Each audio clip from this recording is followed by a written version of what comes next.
Hello everyone, my name's Thankyou and this is Excalibur Crafts. Today I am just doing a quick video to talk about my last five-star reads.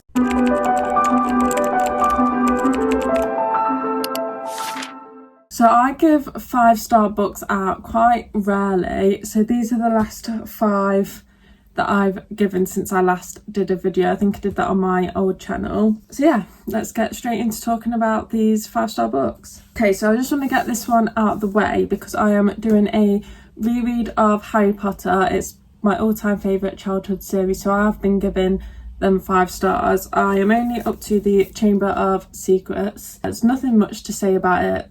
All the Harry Potter books for me are always going to be a 5-star. This one in particular has always been one of my favourites. I would say now though, as I'm getting older, the newer Harry Potters are my favourite. Like Half-Blood Prince is one of my favourite and the Deathly Hallows, but these ones where they're younger and just starting out in Hogwarts are very nostalgic.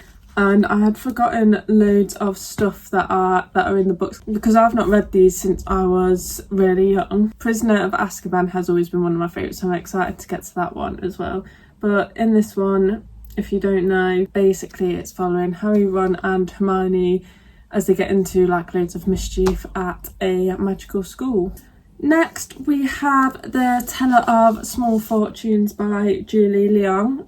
I think that's how you pronounce it. This is a Waterstones special edition. So it's got some nice pink sprayed edges and a signed signature. So I do tend to rate cozy fantasies quite highly as well. So this is about a teller of small fortunes. She has like a tea fortune telling like wagon that she's travelling around telling small fortunes. She only tells small fortunes because she don't like the consequences of telling big fortunes, and then she stumbles on to, I think they're like mercenaries out on her travels. One of them is missing their daughter, so she helps them and they're just going on like a little journey around this land trying to look for his daughter. I would say that the world is really interesting. It's cozy fantasy, so it's quite contained, but there is mentions of like of political tension around other provinces and areas of this world, and there was like mentions of like a magician's guild, I think. So I was really interested in the world, and then soon after I read this she announced another book set in this world, so I was really happy about that and I can't wait to get onto that one. This has some like found family friendship elements in here which I really enjoyed.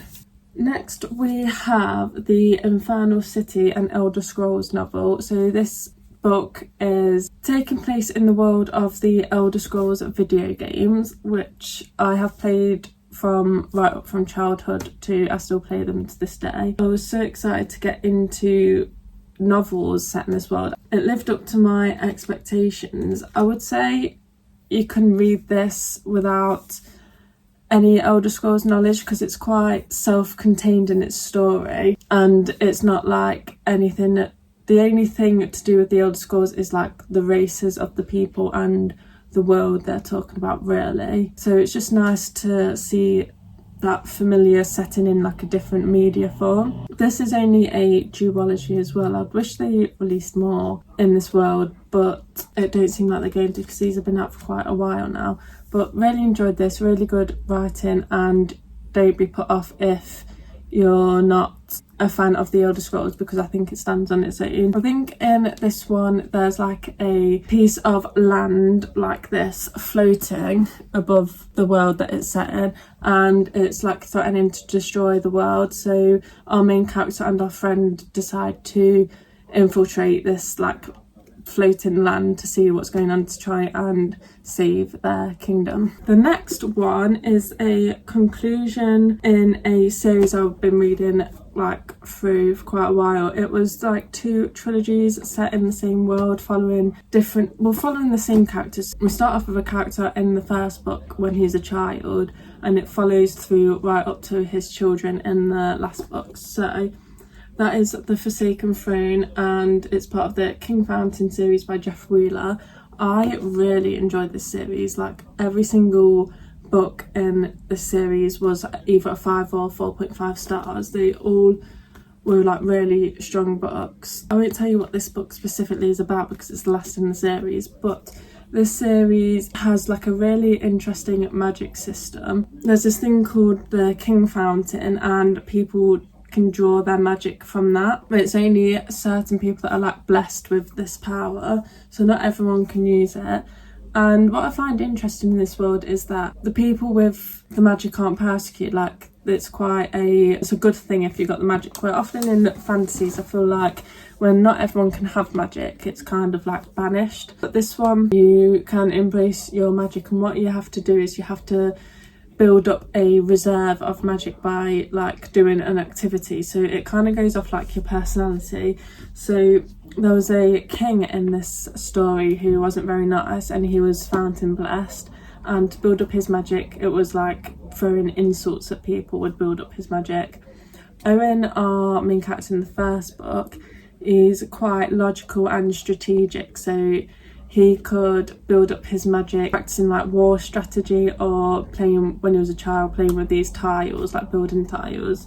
So I thought that was really interesting because it makes you think like, what would your way of building your magic up? Like mine would probably be reading books or something. Yeah, this is very unique.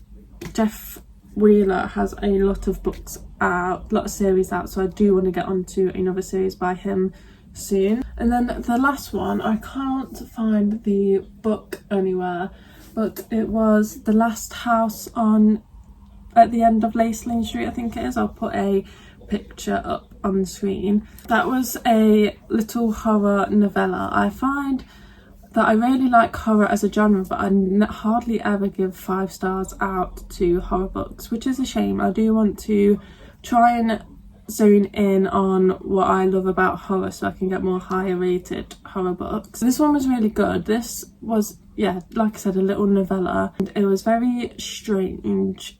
I think it was like a group of people that don't know each other didn't get sent to this house. They kind of just went to this house, like, and they don't know why they've gone to this house. They have to sort of like work out why they're there and what's going on. I won't say much more than that because it is, like I said, a novella and I don't want to give too much away. But yeah, just very strange. I did go in thinking it was an extreme horror, but it wasn't. It wasn't more of a lighter on the horror side, but it was just very weird and strange, which I do like. They're all my recent 5-star reads. A lot of fantasy because I do tend to only really give fantasy 5-star. I do, like I said, want to branch out of my 5 stars, try and find more, find out what I really like about books. I'll do another video when I get another 5 sets of 5-star reads, and I'll see you next time I upload. Thank you for watching. Bye.